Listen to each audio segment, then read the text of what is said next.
Hello everyone. सो कल हमने start किया था डिस्कस करना chapter 8 D and F block elements. कल हमने इस चैप्टर में कुछ फिजिकल प्रॉपर्टीज़ को डिस्कस किया, आज हम उसी को कंटिन्यू करेंगे।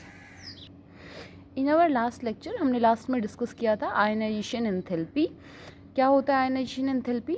किसी आइसोलेटेड गैसियस एटम से आउटर मोस्ट इलेक्ट्रॉन को बाहर निकालने के लिए जितनी एनर्जी हम सप्लाई करते हैं उसको हम क्या कहेंगे? Ionisation enthalpy.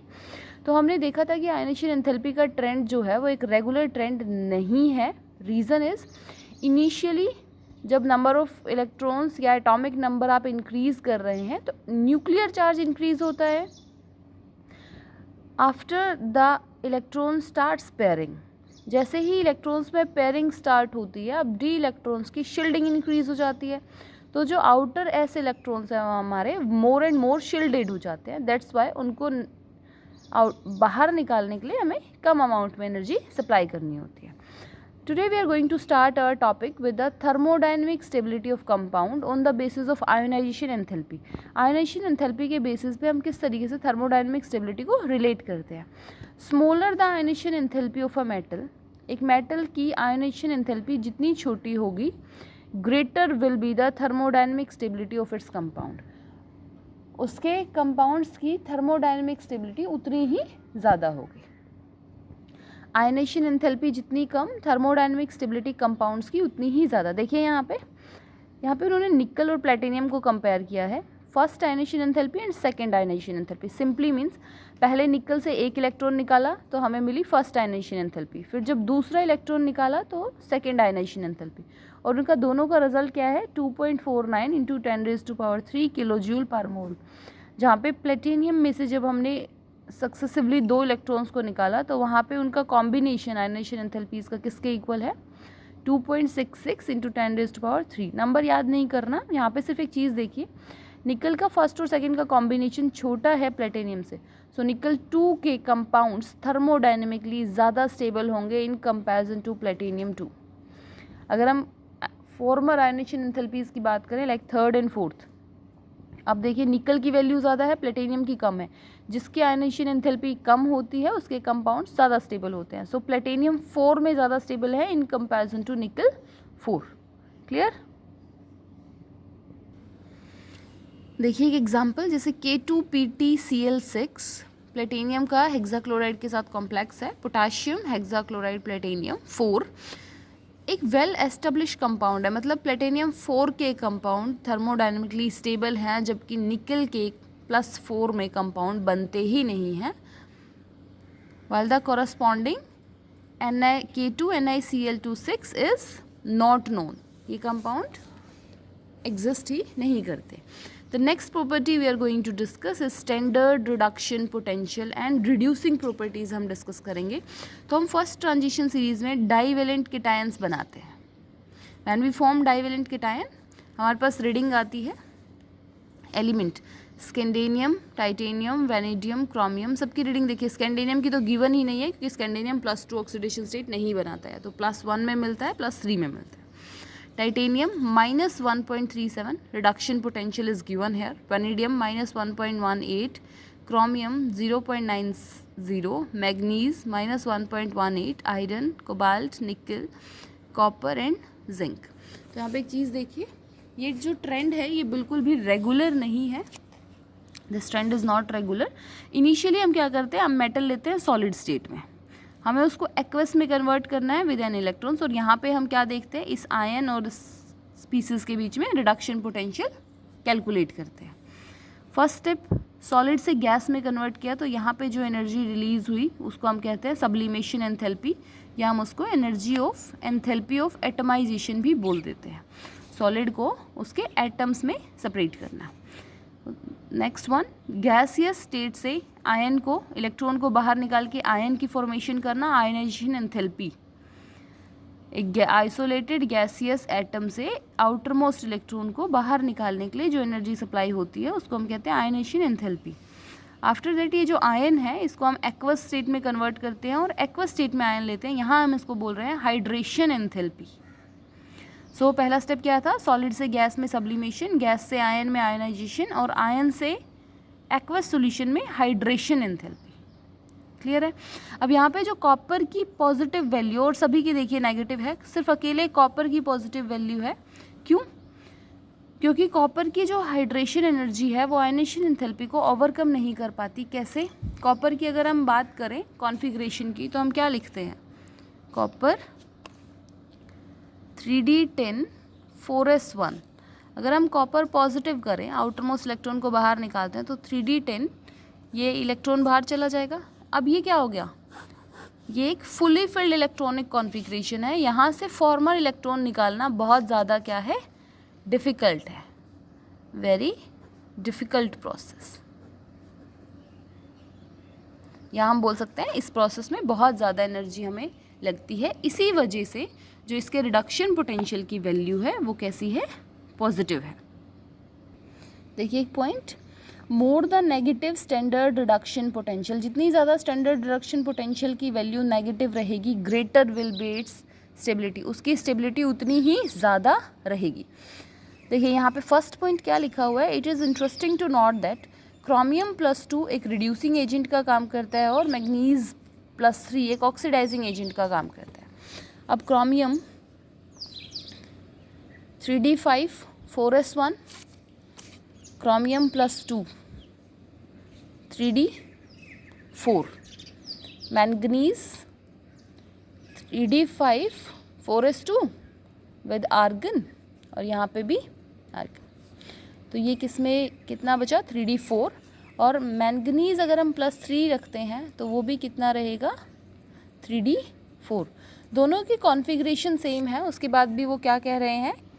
दोनों के आउटर इलेक्ट्रॉनिक कॉन्फ़िगरेशन सेम है। उसके बाद भी उन्होंने कहा कि जो क्रोमियम है वो एक रिड्यूसिंग एजेंट का काम करेगा और मैग्नीज जो है वो एक ऑक्सीडाइजिंग एजेंट का काम करेगा। कैसे? हम एक थ्योरी डिस्कस करेंगे 9th चैप्टर के अंदर। Theory is crystal field splitting. एक थ्योरी हम डिस्कस करेंगे, crystal field theory. Crystal field theory में जो हमारे 5 d ऑर्बिटल्स हैं, these are degenerate orbitals.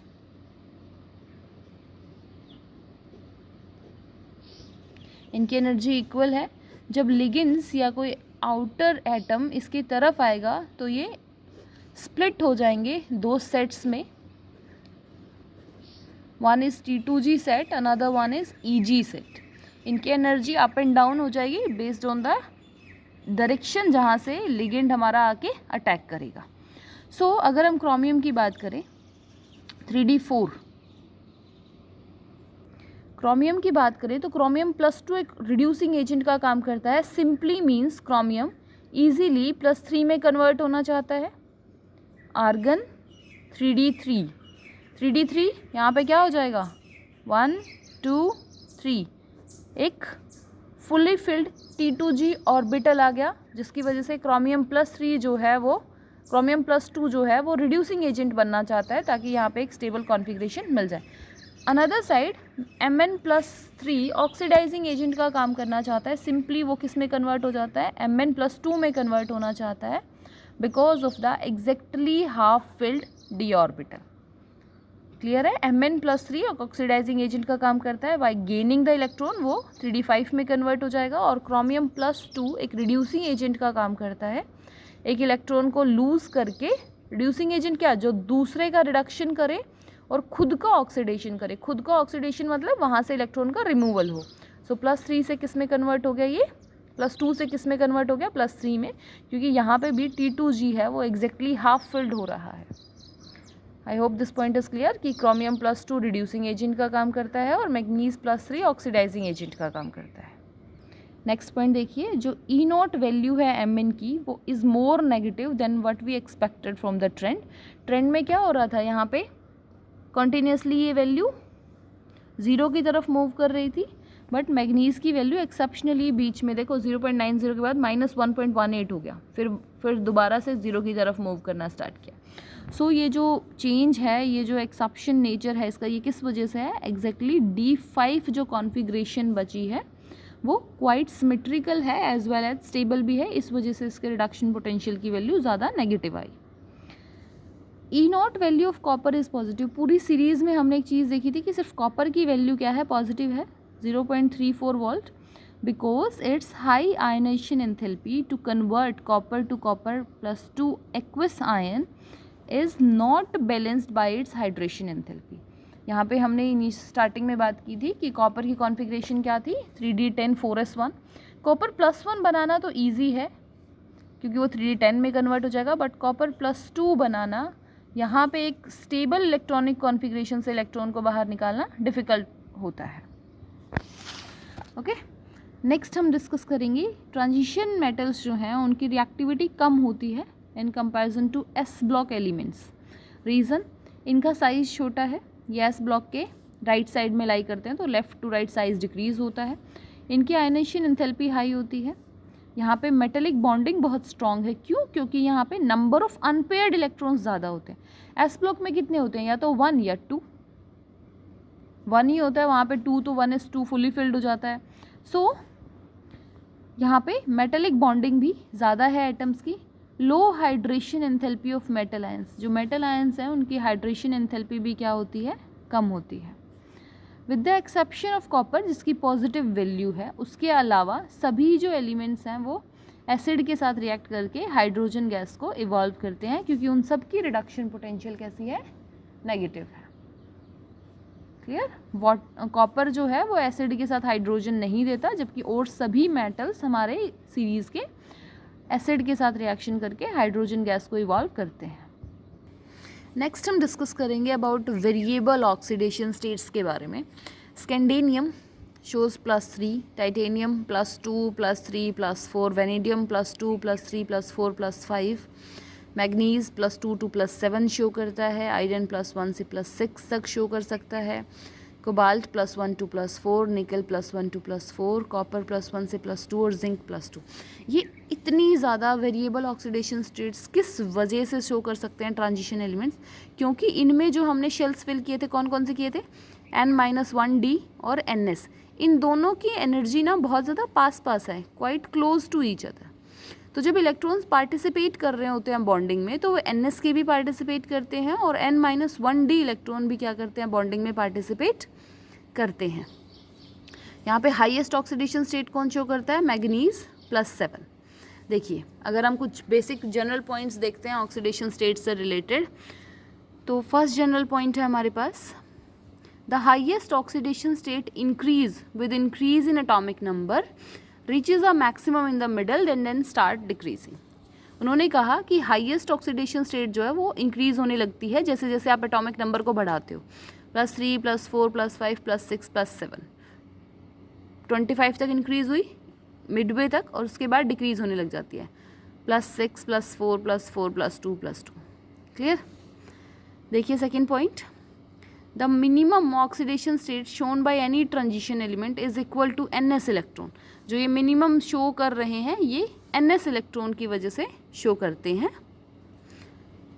The first 5 member of each transition series the highest oxidation state is generally equal to, जो first member है यहाँ तक, अगर हम 7 की बात करें तो हम डी मैग्नीज की कॉन्फ़िगरेशन कैसे लिखते हैं? D5S2.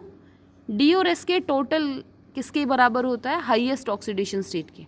ऐसे ही क्रोमियम में D5S1, 5 and 1 6.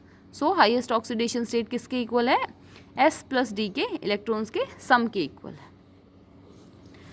The most common oxidation state for first transition series is +2 which arises from the loss of 2 4s electron. जो आउटर मोस्ट हमारे 4s इलेक्ट्रॉन है उनके लॉस की वजह से ऑक्सीडेशन स्टेट जनरेट होती है +2. वो सबसे कॉमन ऑक्सीडेशन स्टेट है. अगर हम बात करें +2 +3 में तो हमारे मोस्ट ऑफ द कंपाउंड्स कैसे बनते हैं? आयोनिक बॉन्ड्स बनाते हैं.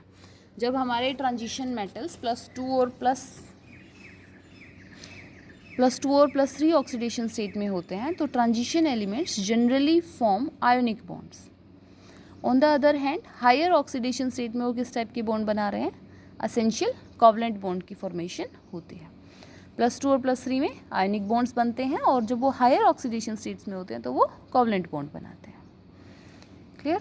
देखिए सेकंड पॉइंट, नेक्स्ट पॉइंट, एक कंपाउंड है Mn का फ्लोरीन के साथ. तो Mn फ्लोरीन के साथ हाईएस्ट +4 ऑक्सीडेशन स्टेट शो करता है, जबकि जब Mn ऑक्साइड बनाता है Mn2O7 जो ऑक्सीडेशन स्टेट है वो +7 तक चली जाती है.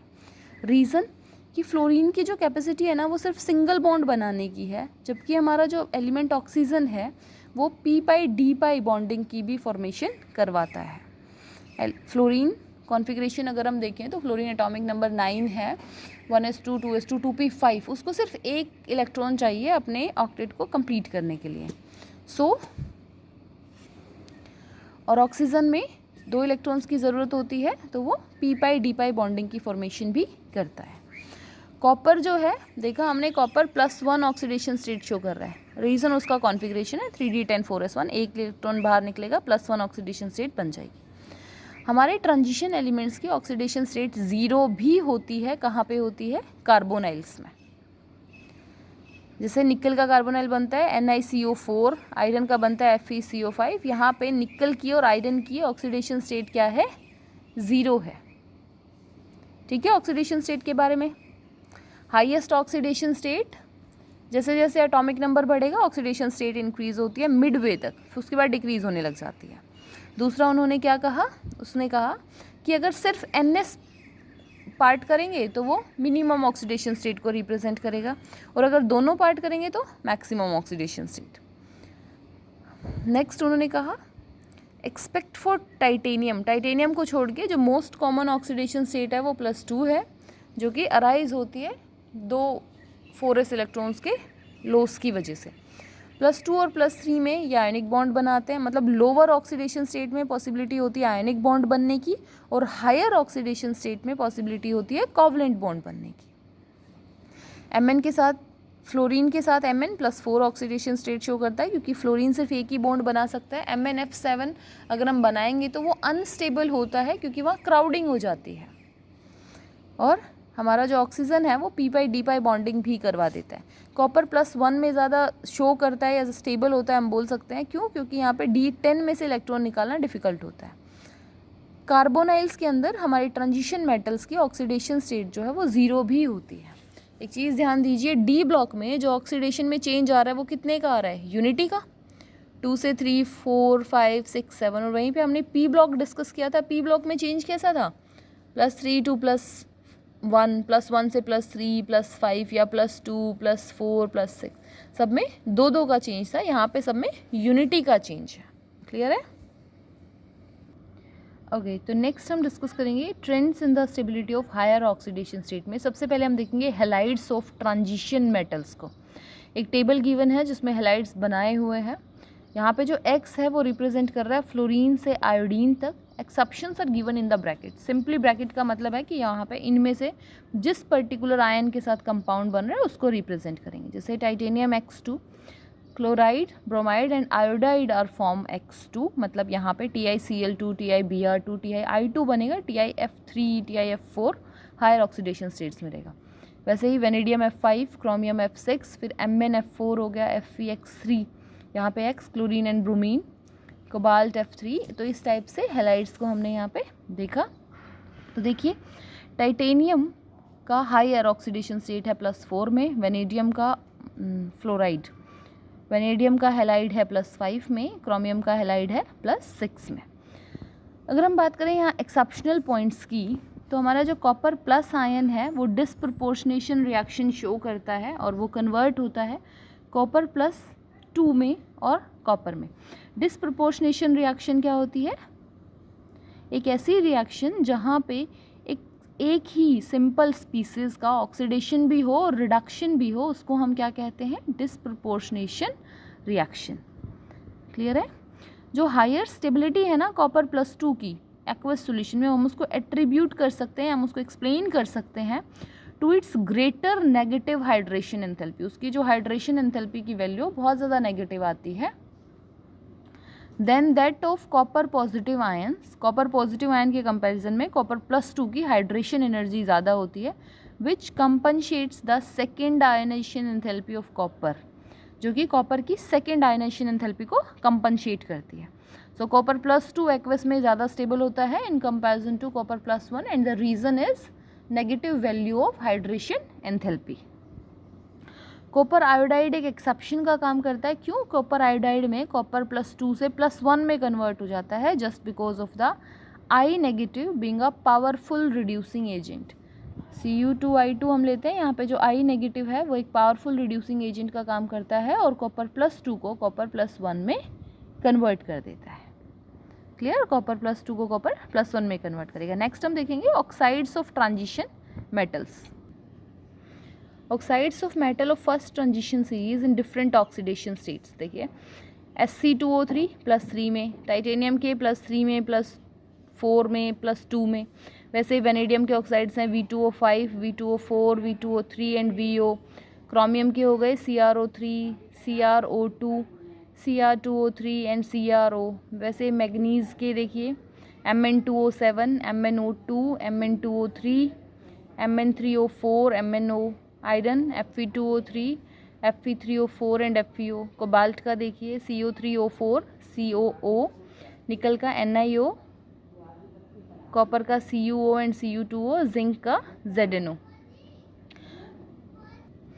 जो स्टार मार्क्ड हैं ये हमारे मिक्स्ड ऑक्साइड हैं। Simply Fe3O4, FeO and Fe2O3 इन दो ऑक्साइड्स के कॉम्बिनेशन है, इस वजह से हम इसको मिक्स्ड ऑक्साइड कहते हैं। वैसे ही Mn3O4 है और वैसे ही CO3O4 है।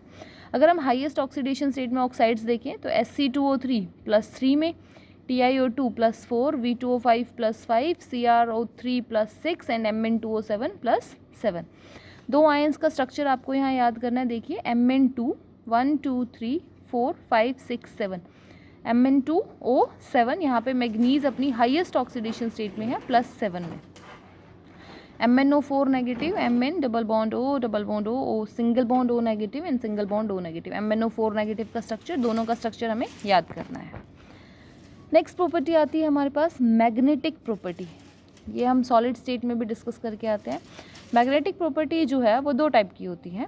एक सब्सटेंस जो है वो दो टाइप का मैग्नेटिक बिहेवियर शो करता है, या तो डायामैग्नेटिक होगा या पैरामैग्नेटिक होगा। अगर मैग्नेटिक फील्ड उसको रिपेल कर रहा है तो वो डायामैग्नेटिक नेचर पोजेस करता है। अगर मैग्नेटिक फील्ड उसको अट्रैक्ट कर रहा है तो वो पैरामैग्नेटिक नेचर पोजेस करेगा।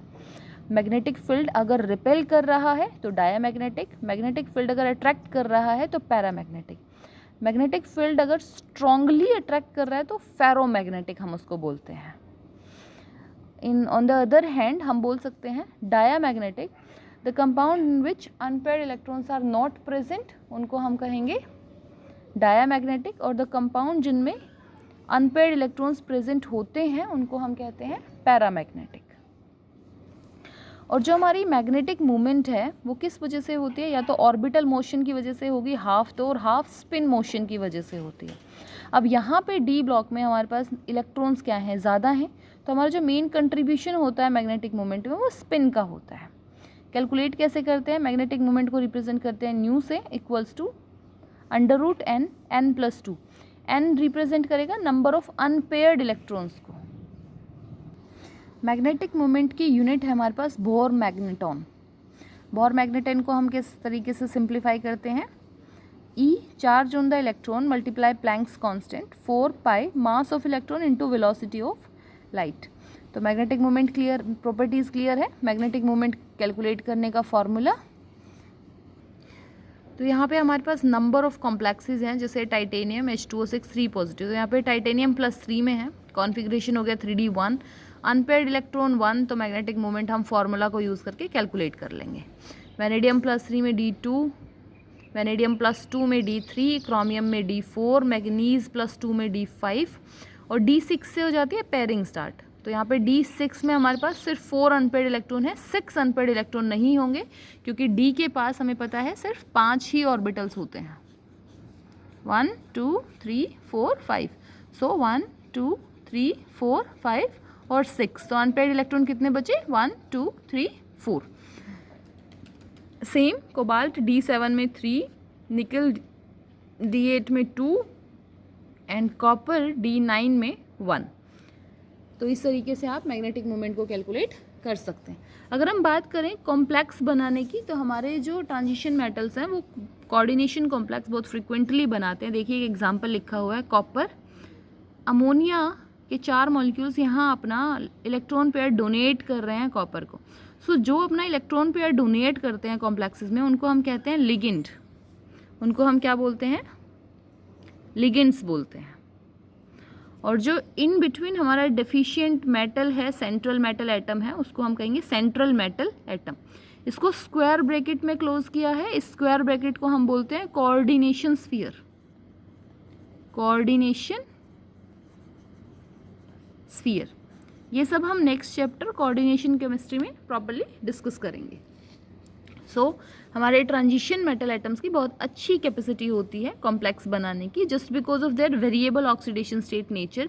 या हम बोल सकते हैं कि ये इलेक्ट्रॉन डिफिशिएंट आयंस में मिलते हैं, जैसे कॉपर ने अमोनिया के साथ, सिल्वर ने अमोनिया के साथ, आयरन ने साइनाइड के साथ, आयरन ने साइनाइड के साथ। नेक्स्ट हमारे पास आता है फॉर्मेशन ऑफ कलर्ड आयंस। अब कलर्ड आयंस के लिए हमें फिर से वही क्रिस्टल फील्ड थ्योरी के स्प्लिटिंग प्रोसेस को समझना होता है।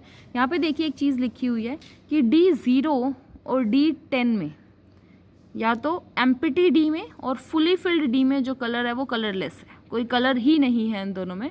जबकि और सभी आयंस में D1 purple colour, D2 green, D3 violet, D4 violet, D5 pink, D5 yellow, D5 pink. Mn+2 में अगर D5 है तो वो पिंक कलर का होगा, और आयरन 3 में D5 है तो वो येलो कलर का होगा। Iron 2 D6 green colour, D7 pink colour, D8 green colour, D9 blue colour and D10 colourless. तो यहाँ से इंपॉर्टेंटली आपको क्या याद रखना है, empty and fully filled are colourless electronic configurations. S और P के कंपैरिजन में इनके कंपाउंड ज़्यादा कलर्ड होते हैं क्योंकि यहाँ पे ज़्यादा अनपेयर्ड इलेक्ट्रॉन प्रेजेंट होता है। क्लियर है? हम डिस्कस कर रहे थे कैरेक्टरिस्टिक कलर्स के बारे में कि जो ट्रांजिशन मेटल एलिमेंट्स है ना वो कलर्ड कंपाउंड्स बनाते हैं। देखो डीजेनरेट जो ऑर्बिटल्स थे D हमारे 5, उनकी स्प्लिटिंग होती है इन प्रेजेंस ऑफ लिगेंड्स। हमने अभी एक पढ़ा कि वो कंपाउंड्स बनाते हैं तो लिगेंड्स होते हैं। लिगेंड्स के डायरेक्शन के बेसिस पे इनकी स्प्लिटिंग होती है T2G एंड EG। अब देखिए यहाँ पे जो इलेक्ट्रॉन है EG, अगर आप यहाँ पे लाइट सप्लाई करते हैं तो ये EG क्या करेगा, एनर्जी को एब्जॉर्ब करेगा और हायर एक्साइटेड स्टेट में चला जाएगा। वहाँ से जब वो वापस आएगा तो एक पर्टिकुलर फ्रीक्वेंसी की रेडिएशन को वो एमिट करेगा, वो हमें एज अ कलर अपीयर होगी। और ये जो है कलर का एब्जॉर्प्शन, ये किस बेसिस पे होता है, ये विबग्योर के बेसिस पे है। ये जो कलर सर्कल है हमारा, ये विबग्योर के बेसिस पे होता है। तो सिंपली हम क्या बोल सकते हैं, कलर व्हील हम कोऑर्डिनेशन केमिस्ट्री में डिस्कस करेंगे।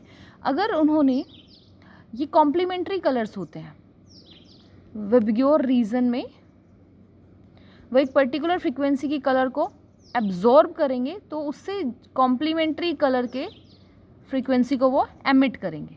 सिंपली यहाँ पे जो रेडिएशन एब्जॉर्ब किया इस इलेक्ट्रॉन ने और वो EG में जंप करके चला गया, वापस आते टाइम वो विबग्योर में ही किसी एक पर्टिकुलर रेडिएशन को एमिट करेगा जो हमें एज अ कलर अपीयर होगा। तो हम कलर के लिए क्या रीज़न बोल सकते हैं, D ट्रांजिशन। T2G भी D का है और EG भी D ऑर्बिटल का ही है, तो D ट्रांजिशंस की वजह से हमारे कोऑर्डिनेशन कंपाउंड्स में कलर आता है। This kind of splitting is because of tetrahedral complexes.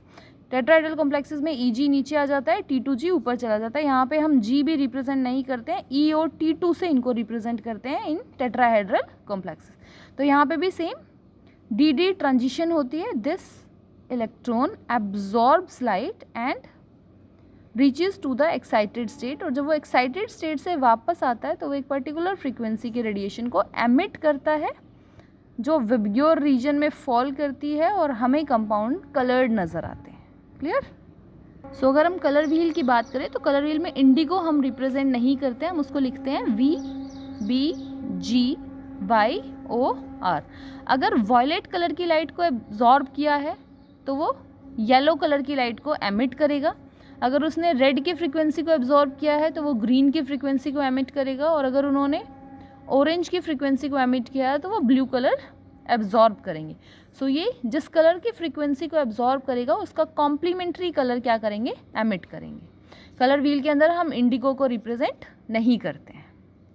Clear है? देखिए अगर हम वेवलेंथ पे देखें तो 4000 वॉयलेट कलर की वेवलेंथ है तो वो हमें कैसा अपीयर होगा, येलो कलर। ये कलर व्हील से भी हमें पता चल रहा था, अगर वॉयलेट को एब्जॉर्ब किया है तो येलो कलर का अपीयर होगा। ब्लू कलर को एब्जॉर्ब किया तो yellow, blue green red, yellowish green violet colour, yellow, dark blue, orange blue, red, bluish green. Clear. तो इस फ्रीक्वेंसी की रेडिएशन को अगर हमारा कंपाउंड एब्जॉर्ब करता है, हमारे इलेक्ट्रॉन्स एब्जॉर्ब करके ट्रांसमिट होते हैं हायर एक्साइटेड स्टेट में, तो वो कॉम्प्लीमेंट्री कलर्स को एमिट करेंगे। और कॉम्प्लीमेंट्री कलर्स को हम याद कर सकते हैं with the help of colour wheel, जो विबग्योर हमने अभी डिस्कस किया। नेक्स्ट हमारे पास आ जाती हैं कैटालिटिक प्रॉपर्टीज़। जो हमारे डी ब्लॉक एलिमेंट्स हैं वो कैटलिस्ट का काम करते हैं बहुत सी केमिकल रिएक्शंस में। देखिए एग्जांपल, हमने सल्फ्यूरिक एसिड की प्रिपरेशन डिस्कस की ऑक्सीजन फैमिली में, वहाँ पे V2O5 कैटलिस्ट का काम कर रहा था। हैबर्स प्रोसेस में iron, finally divided iron and molybdenum. निकल पाउडर जो है वो hydrogenation of unsaturated organic compounds में कैटलिस्ट का काम करता है। मैंगनीज ऑक्साइड कैटलिस्ट का काम करता है डीकम्पोजिशन ऑफ हाइड्रोजन पेरोक्साइड के अंदर। कोबाल्ट सॉल्ट्स जो हैं वो ब्लीचिंग पाउडर के डीकम्पोजिशन में काम करते हैं। Wilkinson catalyst hydrogenation of alkene में कैटलिस्ट का काम करते हैं। सो हमारे जो डी ब्लॉक एलिमेंट्स हैं वो किसका काम कर रहे हैं? कैटालिटिक प्रॉपर्टीज शो कर रहे हैं या कैटलिस्ट की तरह बिहेव कर रहे हैं। जैसे वेनेडियम ऑक्साइड किस में? सल्फ्यूरिक एसिड कॉन्टैक्ट प्रोसेस में, आयरन हैबर्स प्रोसेस में, निकल हाइड्रोजिनेशन ऑफ वेजिटेबल वनस्पति ऑयल के अंदर, डीकम्पोजिशन ऑफ हाइड्रोजन पेरोक्साइड में, MnO2 कोबाल्ट जो है वो डीकम्पोजिशन ऑफ ब्लीचिंग पाउडर में एंड ऑल दैट। सो ये हमारी कैटालिटिक प्रॉपर्टीज़ हुई। उसके बाद हम डिस्कस करते हैं इंटरस्टिशियल कंपाउंड। इंटरस्टिशियल क्या होता है? देखिए एक स्ट्रक्चर दिख रहा है यहाँ पे आपको, और इसके बीच में जो गैप दिख रहे हैं, इन गैप्स को हम बोलते हैं इंटरस्टिशियस या इंटरस्टिशियल साइट। ये जो गैप हैं अरेंजमेंट में, इनको हम कहते हैं इंटरस्टिशियल साइट या इंटरस्टिशियल गैप। अब इस गैप के अंदर अगर छोटे एलिमेंट्स, देखिए छोटे बोल्स आपको नज़र आ रहे हैं, छोटे एलिमेंट्स अगर ट्रैप्ड हो जाते हैं तो इस कंपाउंड को हम बोलते हैं इंटरस्टिशियल कंपाउंड। क्या कहेंगे हम इसको? Interstitial compound. जैसे मान लीजिए ये टंगस्टन का है और बीच में कार्बन, छोटे साइज का कार्बन यहाँ पे ट्रैप्ड हो गया, तो हम इसको बोलेंगे टंगस्टन कार्बाइड। सो इंटरस्टिशियल कंपाउंड के एग्जांपल्स देख लीजिए। TiC टाइटेनियम के क्रिस्टल में कार्बन ट्रैप्ड हो जाए, Mn4n मैंगनीज के क्रिस्टल में नाइट्रोजन ट्रैप्ड हो जाए एंड ऑल दैट। ये सारे नॉन स्टिक्योमेट्रिक होती हैं। यहाँ पे जो कंपोजिशन है देखिए 0.941, ये फिक्स्ड नहीं होती, इसलिए हम कहते हैं ये नॉन स्टिक्योमेट्रिक है। ये ना कोवलेंट होते हैं ना आयनिक होते हैं। ये नॉर्मल ऑक्सीडेशन स्टेट भी रिप्रेजेंट नहीं करते। यहाँ पे जो मेटेलिक बॉन्ड्स बनते हैं वो इंक्रीज हो जाती है उनकी strength due to electronic interaction. Interstitial compounds के मेटेलिक बॉन्ड स्ट्रॉन्ग होते हैं, नॉन स्टिक्योमेट्रिक नेचर के हैं, ना तो ये कोवलेंट होते हैं ना आयनिक होते हैं, और इनकी जो कंडक्टिविटी है ना उसको कोई फ़र्क नहीं होता। नेक्स्ट है हमारे पास अलोय फॉर्मेशन। अलोय क्या होता है? Mixture of metals. अगर हम इसको ध्यान से देखते हैं तो हमें यहाँ पे दो कलर की बोल्स नज़र आ रही हैं। एक क्रिस्टल के अंदर जब हम एक अलग कलर की बोल्स को ऐड कर देते हैं, जैसे देखो 1 2 3 4, ये थोड़ा डार्क है और ये थोड़े लाइट पिंक कलर के बोल्स हैं, तो हम कहेंगे मिक्सचर ऑफ 2 और मोर मेटल्स और ट्रेसेस ऑफ नॉन मेटल्स, उसको हम क्या बोलेंगे? अलोय। अलोय जो है वो काफ़ी तरीके से हमारे प्योर मेटल के कंपैरिजन में यूजेबल होता है। जैसे बहुत सारे अलोय हैं, brass, bronze, gun metal, bell metal, German silver, coinage silver, silver solder, dental alloy. ये अलोय की कंपोजिशन आपको याद करनी है। नेक्स्ट हमारे पास आता है एक्सेप्शनल बिहेवियर ऑफ जिंक। जो हमने पढ़ा कि जो लास्ट वाले मेंबर्स होते हैं एक्सेप्शनल बिहेवियर क्यों है? इसका एटॉमिक रेडियाई पीरियड में बड़ा है सबसे ज़्यादा, इसकी आयनाइजेशन एंथैल्पी सबसे ज़्यादा है। क्यों? क्योंकि यहाँ पे D10 फुली फिल्ड है। ये ट्रांजिशन मेटल्स जनरली कॉम्प्लेक्स बनाते हैं, पर जिंक की बहुत कम टेंडेंसी है कॉम्प्लेक्स बनाने की, क्योंकि ऑक्सीडेशन स्टेट सिर्फ +2 शो करता है। जिंक के कंपाउंड वाइट होते हैं बिकॉज यहाँ पे D10 कॉन्फिग्रेशन है, तो कलरलेस होते हैं। Zn+2 डायामैग्नेटिक है अपने कंपाउंड्स में, जबकि डाइवेलेंट केटाइंस जो हैं वो मोस्टली पैरामैग्नेटिक हैं। Zinc variable oxidation state show नहीं करता क्योंकि यहाँ पे 2 इलेक्ट्रॉन निकलते हैं और ये जिंक +2 ही शो करता है। नेक्स्ट हम डिस्कस करेंगे यूजेस ऑफ ट्रांजिशन मेटल्स। सबसे फर्स्ट यूज़ देखो, आयरन और स्टील बिल्डिंग मटेरियल्स में यूज़ होते हैं। कॉपर जो है वो हीट और इलेक्ट्रिसिटी का बहुत अच्छा कंडक्टर है, सो हम उसके अलॉयज़ को इंडस्ट्रीज़ में यूज़ करते हैं। Silver nitrate silvering of mirrors, mirrors का बैक साइड को सिल्वर किया जाता है ताकि हम उसमें अपनी पिक्चर देख सकें, तो सिल्वर नाइट्रेट किस में यूज़ होता है? सिल्वरिंग ऑफ मिरर में, and is also useful reagent in laboratory. Silver bromide finds utility in photography. Photography में कौन सा यूज़ होता है? Silver bromide. Gold is a precious metal, jewellery बनाने में काम आता है. ट्रांजिशन मेटल्स जो वो कैटलिस्ट का काम करते हैं. आप देखिए कैटलिस्ट के जो इतने सारे नाम दे रखे हैं, ये आपको याद रखने हैं क्योंकि हम केमिस्ट्री में इनको बार बार यूज़ करते हैं. बेयर्स रिएजेंट हम किसको बोलते हैं? Dilute solution of alkaline KMnO4 को क्या कहेंगे हम? Bears reagent. Dilute solution of alkaline KMnO4 bears reagent. और किसके लिए यूज़ होता है? अनसेचुरेशन के टेस्ट के लिए. टोलेंस रिएजेंट किसको कहेंगे? Ammoniacal solution of silver nitrate. Tollens reagent is ammoniacal solution of silver nitrate. और silver mirror test for aldehydes के लिए हम इसको यूज़ करते हैं. एल्डिहाइड इस टेस्ट को देते हैं और जिस टेस्ट ट्यूब में आप इस टेस्ट को परफॉर्म करते हैं उस टेस्ट ट्यूब की जो साइड वॉल्स हैं वो सिल्वर कलर की हो जाती हैं. फेलिंग सॉल्यूशन क्या है? मिक्सचर है कॉपर सल्फेट का, सोडियम हाइड्रोक्साइड का और रो चिली सॉल्ट का. रो चिली सॉल्ट क्या होता है? Sodium potassium tartrate. Fehling solution copper sulphate, sodium hydroxide and Rochelle salt. और ये किसके लिए यूज़ किया जाता है? एल्डिहाइड को डिस्टिंग्विश करने के लिए कीटोन से, क्योंकि फेलिंग सॉल्यूशन का टेस्ट एल्डिहाइड देते हैं, कीटोन नहीं देते. बेंडिक्ट सॉल्यूशन क्या होता है? मिक्सचर है कॉपर सल्फेट का, सोडियम सिट्रेट का और सोडियम कार्बोनेट का. बेंडिक्ट सॉल्यूशन किस किस का मिक्सचर है? कॉपर सल्फेट का, सोडियम सिट्रेट का और सोडियम कार्बोनेट का. It is used to distinguish aldehyde from ketones and also to detect sugar in diabetic person. Aldehyde को कीटोन से अलग करने में और डायबिटिक पर्सन्स पेशेंट्स की शुगर को डिटेक्ट करने में. नेस्लर्स रिएजेंट एल्कलाइन सॉल्यूशन है K2HgI4 का और उसको हम यूज़ करते हैं अमोनिया और अमोनियम आयन के टेस्ट के लिए. नेस्लर्स रिएजेंट क्या होता है? K2HgI4 और उसको हम यूज़ करते हैं अमोनिया और अमोनियम आयंस के लिए.